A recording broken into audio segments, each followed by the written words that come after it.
오늘 우리에게 주시는 하나님의 말씀은 마가복음 4장 35절부터 41절까지 말씀입니다.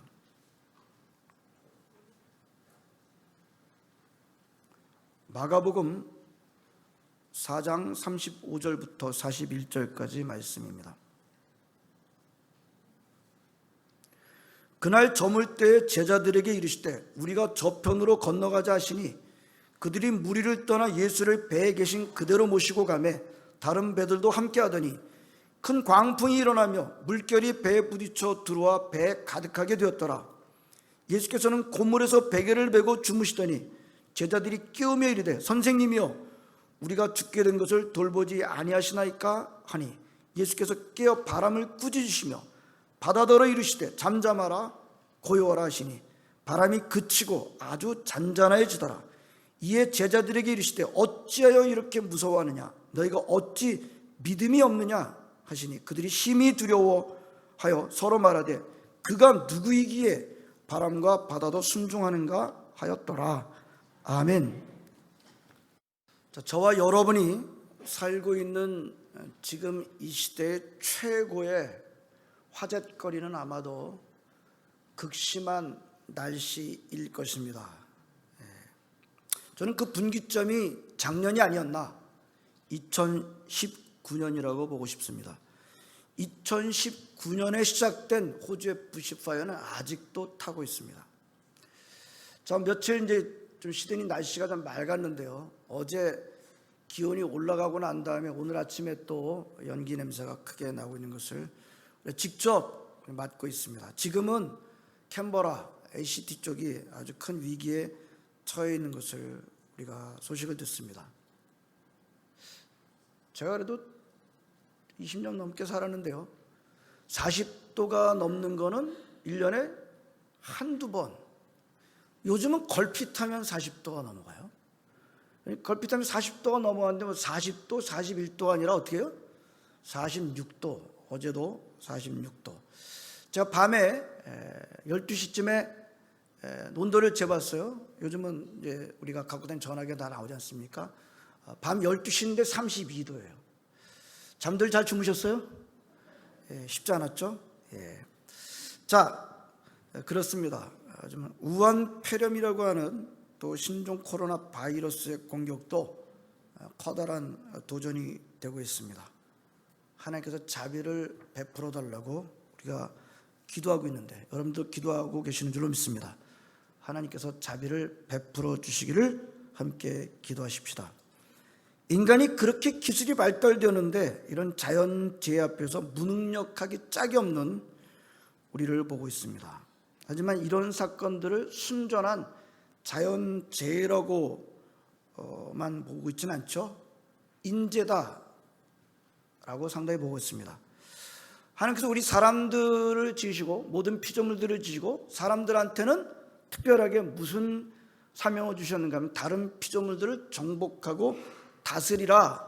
창세기의 분명한 말씀입니다. 하지만 그동안 사람들이 이 점을 오해하고 크게 지나친 점이 있어 왔습니다. 자, 정복하고 다스리라는 말이 마음대로 해도 좋다 그런 생각을 크게 했었던 것 같아요. 그래서 자연을 막 망가뜨리고, 그러나 우리 하나님의 자녀들은 하나님께서 자연을 정복하고 다스리라, 다른 피조물을 정복하고 다스리라고 하시는 의미가 하나님의 마음을 갖고 좀 피조물들한테 청지기 역할을 감당하라 그런 뜻으로 이해하고 있습니다. 그래서 우리 예수 믿는 사람들은 좀 자연을 주신 하나님께 감사하며 자연을 적절하게 활용하고 또 잘 지켜나가는 일에 우리 주님의 자녀들이 앞장서야 하겠습니다. 그러나 그렇다고 어느 극단주의적인 자연주의자, 환경주의자들처럼 자연을 하나님 위에 두어서는 안 됩니다. 자연과 환경을 보존하자고 하는 그런 사람들을 선하게만 보는 것을 조심하시기 바랍니다. 그런 극단주의자들, 환경주의자들 가운데는 하나님을 인정하지 않는 사람들이 상당히 많아요. 궁극적으로 뭐냐면 자연을 하나님 위에다 두는 사람들이 많은 것을 보게 됩니다. 아닙니다. 자연은 피조물이며 하나님은 우리 인간에게 자연을 정복하고 다스리라고 하셨습니다. 하나님의 선하신 뜻대로 다스리고 정복해야 하겠습니다. 자, 오늘 우리는 본문을 보면 마치 오늘날의 우리처럼 자연의 큰 힘 앞에 무능력한 사람들을 보게 됩니다. 예수님과 제자들이 배를 타고 갈릴리 호수, 갈릴리 바다 반대편으로 가다가 큰 광풍을 만나게 되었습니다. 저도 이제 몇 년 전에 이 갈릴리 바다 갈릴리 호수를 가봤습니다. 가서 배를 타고 둘러보기도 하고 거기서 잡히는 베드로 고기 이름이 베드로 고기입니다. 베드로 고기도 먹었습니다. 가서 이제 책으로만 보고 사진으로 본 것을 눈으로 확인한 것이 꽤 여럿이 있습니다. 제가 가기 전에 내셔널 지오그래피라고 하는 잡지에 실린 그 사진, 아주 고화질 사진 한번 봤어요. 이스라엘 공중에서 찍은 사진인데요. 사진을 보니까 그 이스라엘이라는 지형이 말이죠, 그 갈릴리 호수 요단강 사이에 이루어지는 고기가 이제 물이 흐르는데 고기가 딱 이렇게 붙어 있다가 쪼개진 것처럼 되어 있는 지형인데 가서 보니까 과연 그래요. 예. 거기에 이제 갈릴리 호수 헐몬산에서 내려오는 물들이 갈릴리에서 모였다가 요단강으로 흘러내려오고 나중에 이제 사해 끝에 가서 이제 다 모이게 됩니다만, 갈릴리 바다 호수만 하더라도 바다 수면보다 150m가 낮아요. 마이너스 150m. 그리고 사해는 한 400m가 낮습니다. 그러니 이제 좀 낮은 지역이죠. 낮은 지역이고 서로 붙어 있었다 떨어진 곳이니까 굉장히 그 골짜기가 있는 그런 곳인데요. 가서 보니까 저기 저 골란곤도 보이고 그렇습니다. 그래서 거기에 이제 지중해로부터는 시원한 바람이 좁은 산골을 지나서 갈릴리 호수 위를 만나게 되면 갈릴리 호수에 있는 습하고 더운 공기와 부딪히면서 바람이 자주 생긴다고 합니다. 이게 광풍이 생긴다고 합니다. 저는 이제 광풍을 만나지는 않았어요. 아주 순조롭게 배 타고 둘러보았습니다. 아주 멋있습니다. 참 꽤 크기도 하고요. 우리 한국인 이제 성지순례 관광객들이 타니까 선장이 말이죠, 한국인인 줄 알고 한국 복음성가를 틀어줍니다. 요한의 아들 시몬아, 네가 나를 사랑하느냐. 옛날 때 우리가 이 옛날 복음성가인데 보니까는 이제 한국 사람들이 많이 타니까 한국 사람들 알고 틀어주더라고요. 자, 멋있어요. 그런데 아무튼 이 갈릴리 호수의 바다의 광풍은 아주 보통 일반적으로 있었던 것이라고 합니다. 자, 그런 제자들이 그런 광풍을 만났어요. 광풍이라고 번역한 우리말 번역이 적절하다고 봅니다. 미칠 광자를 썼을 거예요. 미친 바람. 이게 그냥 센 바람, 강풍이 아니고 광풍이었습니다. 완전히 미쳐가지고 사람을 삼키는 바람입니다. 제자들과 예수님의 탄 배가 이런 광풍을 만나가지고 속절없이 떠다니고 이미 물이 배에 많이 들어와가지고 조금 있으면 이제 배가 침몰할 지경에 처하게 됐습니다. 그런데 예수님은 배 뒤편에서 베개를 베고 주무시고 계시는 것입니다. 그 갈릴리 바다에서 잔뼈가 굵은 어부 출신이 많은 제자들이 어쩔 줄을 모르고 죽음의 공포에 질려 있습니다. 죽음의 절박한 위기감에 몰려 제자들이 예수님을 깹니다. 사실 예수님은 뭐 목수 출신이니까 그 갈릴리 호수하고는 전혀 사실은 관계없는 것처럼 일반적인 눈으로 보입니다만, 선생님이요, 우리가 죽게 된 것을 돌보지 아니하시나이까. 예수님이 일어나시더니 곧 바람과 바다를 꾸짖으십니다. 잠잠하라, 고요하라, quiet, be still 말씀하십니다. 말씀하시자마자 곧 바람은 그쳤고 완전히 잠잠해졌습니다. 그리고 예수님은 제자들한테 이렇게 말씀하십니다. 어찌하여 이렇게 무서워하느냐? 너희가 어찌 믿음이 없느냐? 40절 말씀입니다. 제자들은 또 크게 무서워하면서 서로 묻습니다. 그가 누구이기에 바람과 바다도 순종하는가? 오늘 본문을 보게 되면 믿음이라는 단어가 나옵니다. 예수님이 믿음에 대해서 말씀하시고 계시다는 것을 우리가 보고 기대할 수 있습니다. 자, 우리가 늘 해왔던 믿음이란 무엇입니까? 이것이 오늘 설교의 또 주제이기도 합니다. 여기서부터 시작했습니다. 예수님께서 제자들을 보시고 어찌하여 믿음이 없느냐? 아직도 믿음이 없느냐? 라고 하신 거기에서 시작하도록 하겠습니다. 여러분, 왜 예수님은 제자들한테 어찌하여 믿음이 없느냐? 예? 그렇게 말씀하셨을까요? 제자들이 향한 믿음이 없구나. 너희들 참 믿음이 없어. 40절을 보게 되면 이렇게 되어 있습니다. 어찌하여 이렇게 무서워하느냐? 너희가 어찌 믿음이 없느냐?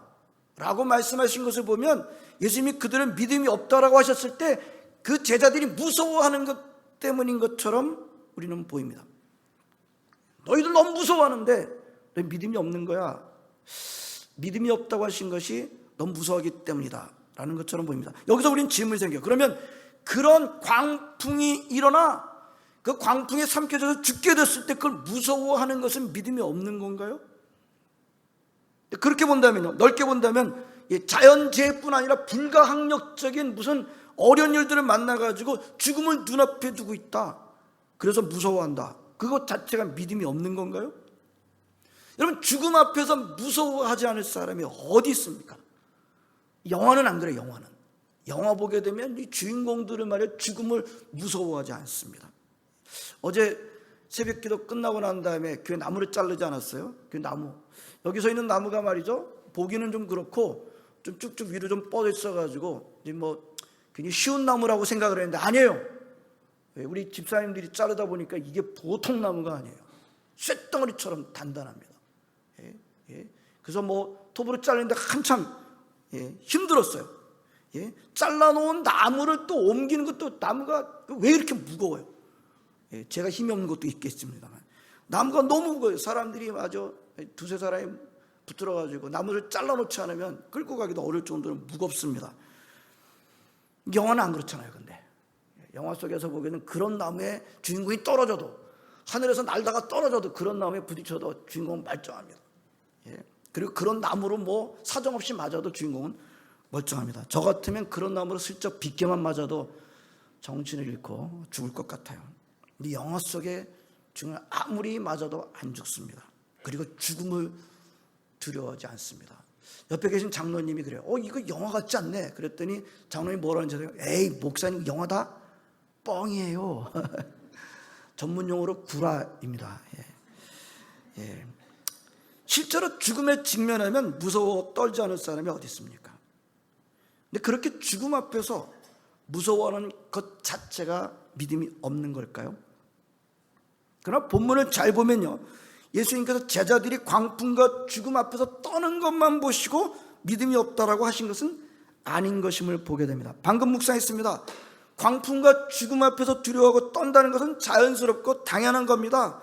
물론 우리 인간이 타락한 다음에는 그렇게 자연스럽고 당연한 것까지도 믿음이 없는 것이 되기도 합니다만, 그러나 죽음 앞에서 떤다, 그것 자체가 믿음이 없는 것이다 라고 하는 건 좀 덜 맞습니다.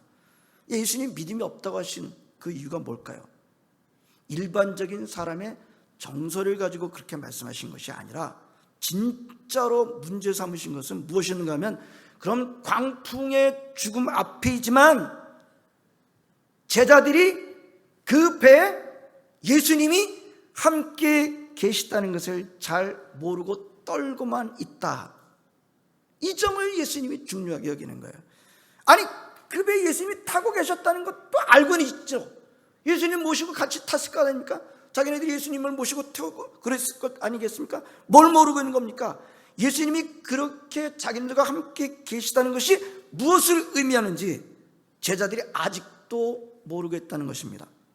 그러면 제자들이 믿음이 없다는 책망을 들은 것은 광풍과 죽음 앞에서 사람들이 무서워하는 그것이라기보다는 그 광풍과 죽음에 압도되어서 자기네들한테 예수님이 있다는 것과 예수님이 계시다는 것이 자기네들한테 무슨 의미가 있는지를 알고 있지 못하고 있기 때문이었던 것입니다. 간단히 말하면 제자들은 아직도 자기들과 함께 하시고 계시는 예수님이 누구신지를 제대로 모르고 있었던 것입니다. 예수님이 제자들을 책망하신 이유가 거기 있어요. 자, 그러고 난 다음에 예수님이 깨우니까 일어나셔가지고 어떻게 하셨어요? 자신이 누구신지를 보여주십니다. 여러분, 예수님이 말씀하시는 한마디 한마디에는요, 예수님이 누구신지를 알려주시는 내용이 들어있어요. 예수님이 그냥 행동하시고 그냥 말씀하시는 건 아무것도 없어요. 예수님이 하시는 행동 속에서도 예수님이 누구신지를 알려주시는 내용이 들어있습니다. 자, 제자들이 죽음 앞에서 떨면서 주님을 찾았을 때 예수님은 어떻게 하셨어요? 행동을 먼저 하십니다. 이 행동이 중요한 것은 너무나도 당연합니다. 무슨 행동을 하셨어요? 바람을 꾸짖으십니다. 바다더러 말을 하십니다. 잠잠하라, 고요하라. 예? 바다에게 말을 하시는 거예요. 예? 그런데 무슨 일이 났어요? 바람이 그치고 아주 잔잔해졌습니다. 자, 예수님이 하신 행동이 중요하다고 그랬어요. 이 행동 속에는 예수님이 누구신지를 알려주는 내용이 들어있다고 했습니다. 자, 예수님이 방금 이 행동을 통해서 사람들한테 무엇을 알게 해 주시려는 거죠? 어렵지 않습니다. 쉽게 대답하는 겁니다. 그때까지 당장이라도 삼켜버릴 것 같았던 바람이, 파도가 예수님의 말씀 한마디에 그냥 순종하는 겁니다. 성경에 보면 꾸짖으셨다. 꾸짖는 건 누구한테 하는 거예요? 꾸짖음을 들을 수 있는 대상한테 하는 거죠. 예? 그건 사람한테 하는 겁니다. 예? 그러므로 예수님이 말씀하신 어떻게 보면 바다를 꾸짖으셨다라는 것은 마치 어머니가, 자, 엄마가 땡깡을 부리고 있는 자녀들이 하는 그런 말투예요. 예? 어떤 꾸짖으시고 뭐라 그런 거예요? 쉬, 조용히 해. 이런 표현이에요. 그랬더니 그 성난 바다와 바람이 아주 잔잔해지는 겁니다. 여러분, 성경이 그냥 줄어들었다, 그 정도로 말씀하고 있죠. Stopped. 완전히 멈췄다. Died down. 완전히 잠잠해졌다. Completely calm. 이렇게 말씀하고 있습니다. 여러분, 분명합니다. 분명히 바람과 파도가 예수님 말씀 앞에 그냥 엎드린 거예요. 그냥 무장해제가 되고 만 겁니다. 이것을 통해서 예수님께서 무엇을 알려주시고 계신 것입니까? 예수님은 바로 앞에서 삼킬 것 같이 그렇게 성난 파도의 주인이시다. 그분을 다스리시는 분이시다. 아니, 그걸 넘어서서 모든 자연의 주인이시다 라는 것을 지금 보여주시고 계신 것입니다. 제자들이요, 그 성난 파도 때문에 그 자기네들을 죽게 만들려고 지금 달려드는 성난 파도 때문에 우두들 떨었어요. 두려워 떨다. 이번에는 전혀 다르게 떨고 있습니다. 41절입니다. 예? 심히 두려워했다라고 기록하고 있습니다. 여러분, 이 두려움은요 전혀 다른 차원이에요. 앞에서의 두려움은 불가항력적인, 예? 자연 앞에서, 그 파도 앞에서 압도되어가지고, 예? 죽을까 거기에 지금 떨고 있었다고 하면, 예수님께서 그런 불가항력적인 자연을 말씀 한마디로 다스리시는 그런 능력 앞에 압도된 두려움으로 또 떠는 겁니다. 어쩌면 말이에요, 후자의 두려움이 더 컸을지도 몰라요. 예? 첫 번째 두려움은 아주 정신이 없습니다. 지금 물이 들어오지, 경험해 보신 분 계실지 모르겠어요. 예? 타고 가는 배에 물이 들어오고죠, 이제 조금 있으면 이제 빠져 죽을 것 같은데, 거기에 무슨 정신 혼비백산.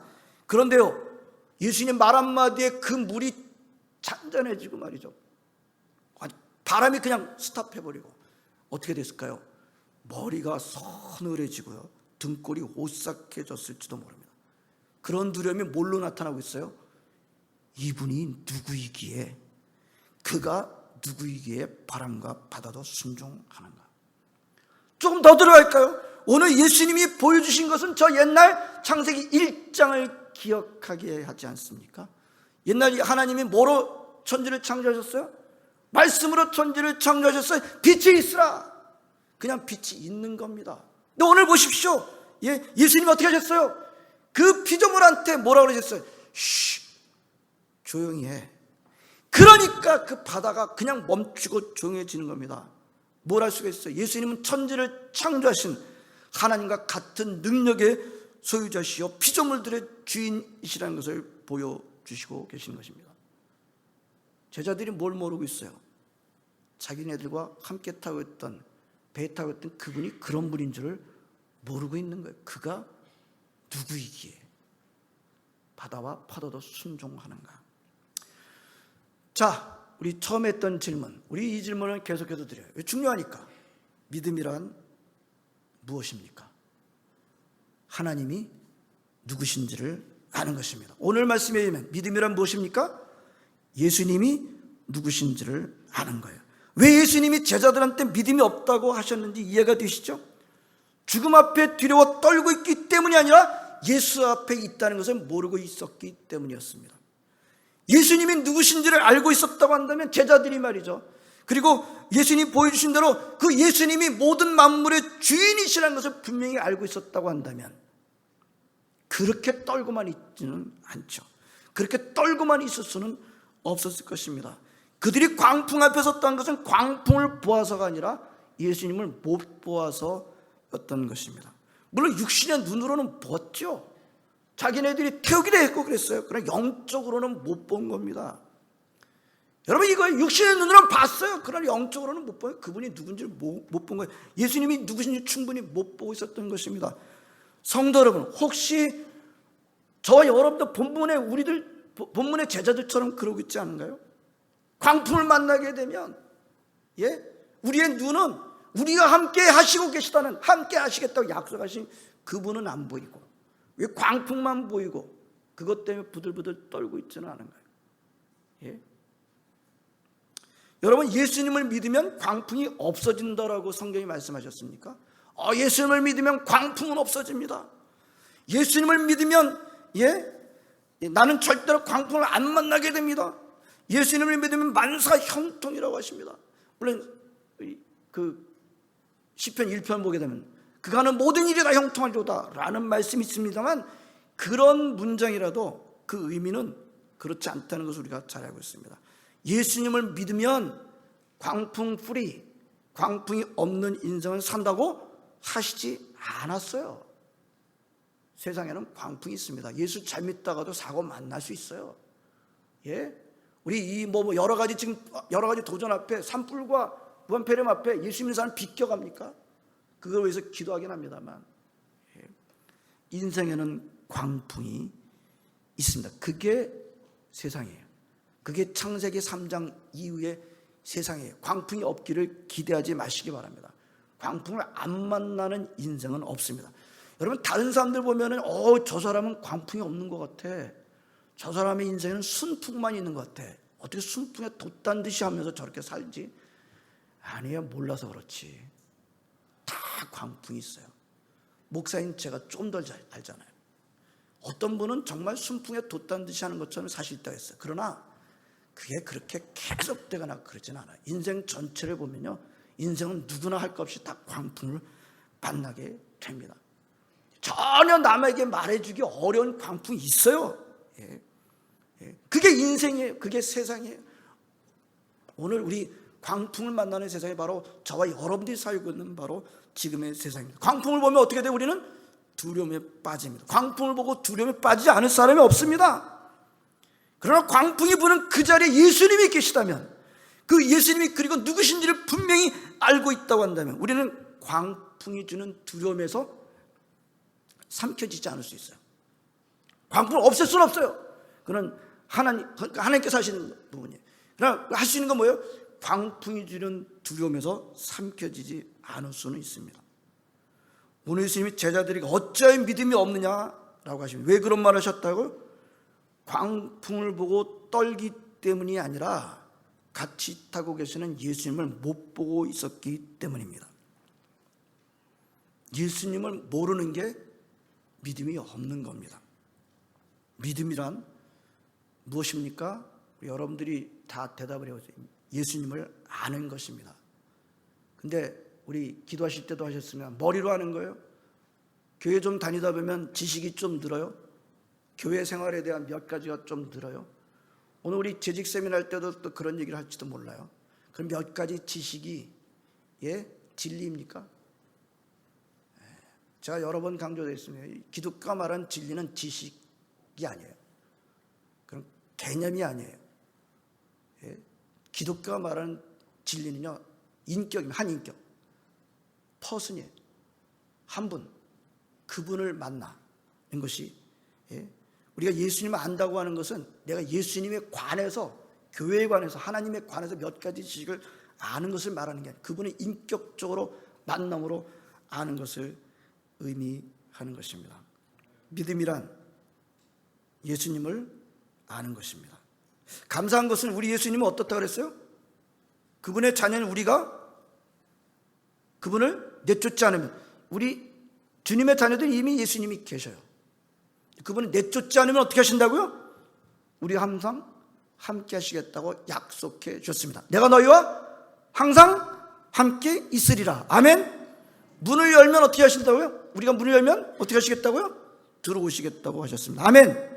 광풍의 때에 광풍만 보게 되지 않기를 바랍니다.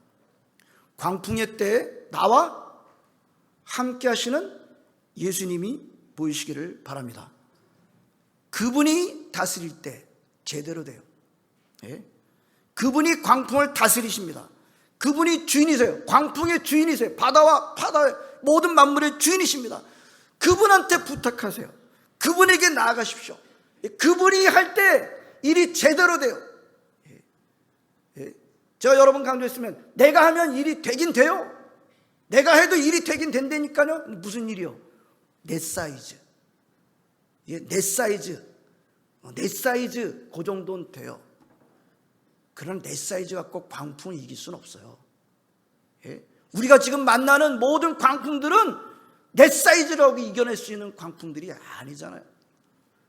예수님이 다스릴 때, 그분이 다스릴 때 제대로 됩니다.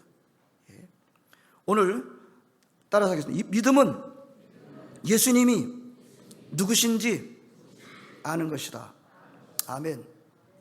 광풍이 부는 이 시대에 저런 광풍만 보고 떠는 것이 아니라 나와 함께 하시는 예수님, 그분이 주인이시다.